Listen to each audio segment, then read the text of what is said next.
What's up, YouTube? It's Pilfrey, and this is the Red Sea Reefer 250.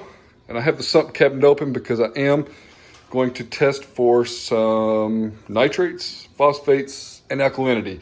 It's Friday afternoon. It's just shortly after 2 o'clock. Sitting here, thought to myself, hey, I might as well test some water. So that's what I'm going to do.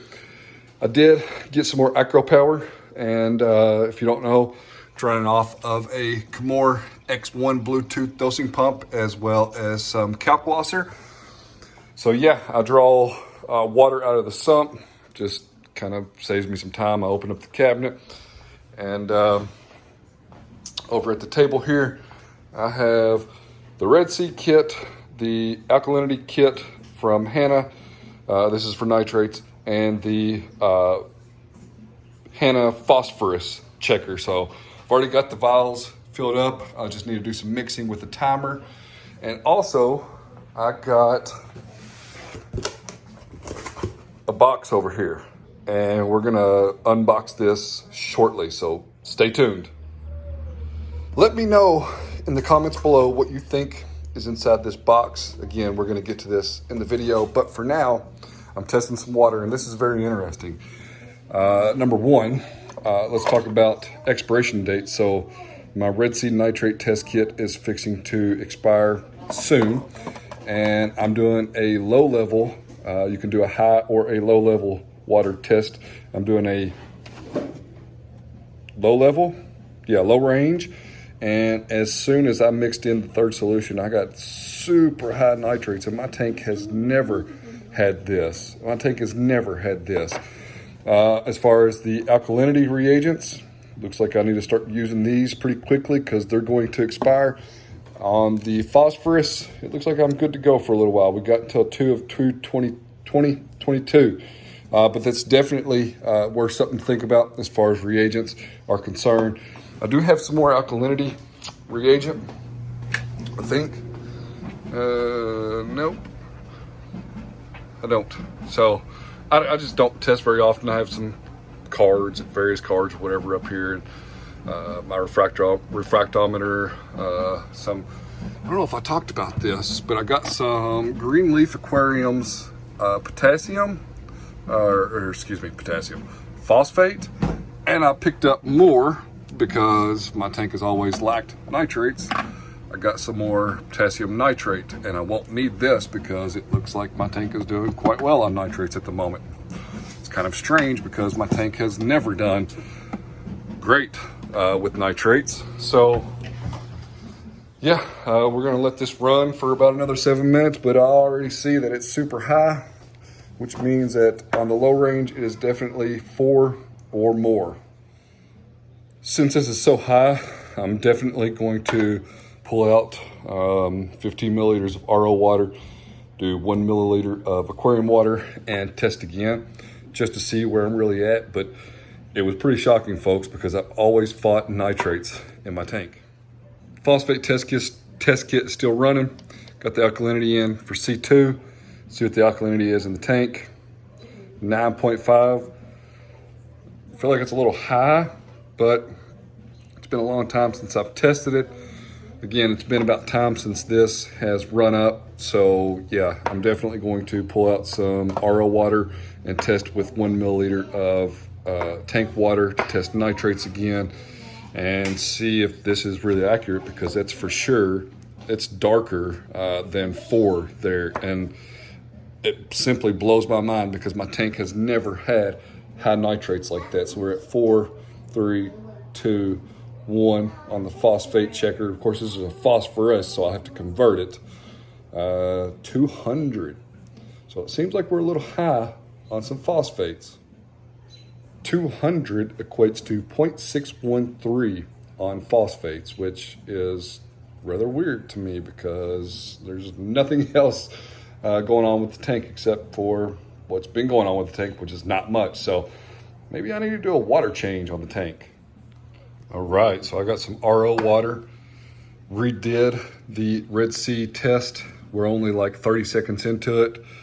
Pretty dark, so my nitrates are definitely very, very high. And again, this thing isn't supposed to expire until 5/21, so I still got a little while on the reagents. Very weird to me. So yeah, we got about 8 minutes, but I don't expect it to get much darker than it already is. Phosphates, extremely high. Nitrates, pretty high. And it's something I've always struggled with this tank. And I do have phosphates and nitrates that I could dose to the tank, but I don't. So I don't know exactly what's going on. Nothing really looks aggravated, to be honest with you, except for this hammer coral over here that I continue to lose some heads on for some reason. Not sure why. The Colorado sunburst anemone still looking great. I did look on Aquatic Log, and the last time I measured or kept record of any test results, nitrates were super low. Alkalinity was like 8.5, and phosphates were super low. So yeah, there's something going on. I probably do need to order an ICP, the ATI ICP test, and just get that done on the water.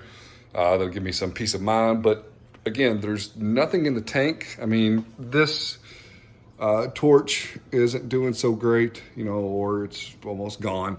But otherwise, everything is doing really great. I know I talked about this a moment ago, the Colorado sunburst anemone. Otherwise, like the hammers and everything are fine, except for this one, which really does aggravate me because it's the first hammer coral I ever got, and it's losing heads. So, you know, testing the water was probably one of the best things that I could have done here. And it shows me that I do need to start doing some water changes, but I have really absolutely no clue why my nitrates and phosphates would be through the roof like they are. Now, what's in the box? This is something that I've wanted for a while. Don't know that I necessarily need it. Don't really know a lot about it, but it was on eBay, and I watched it, and they were asking a certain price for it. Mind you, I haven't pulled it out of the box yet, but this piece is like $325. This piece goes for $100. So that's $425. But anyway, they were asking a certain price for this, and made an offer. Didn't feel like it was a low ball offer, but it was still kind of low. And I guess it was automated because it was immediately rejected.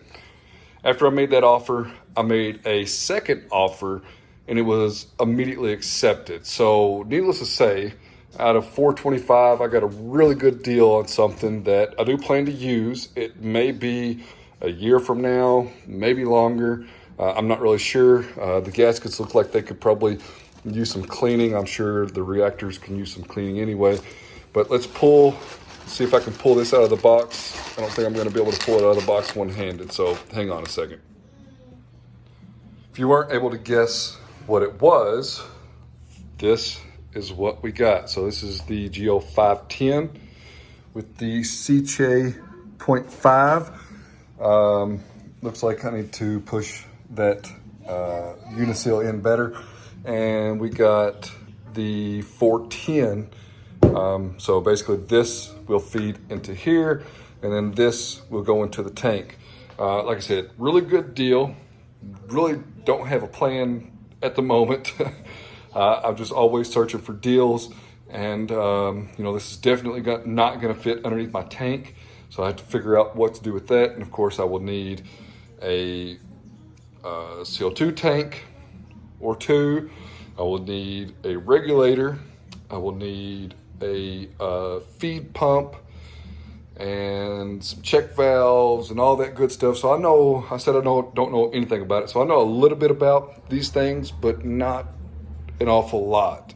But again, $425 retail on this setup right here. And I got it for a really nice deal. Now that all that fun is over with, go ahead and end the video here. So be sure to check out the website at pelfrey.net. Check me out on Instagram at pelfreysreef. And I'll catch you on the next one.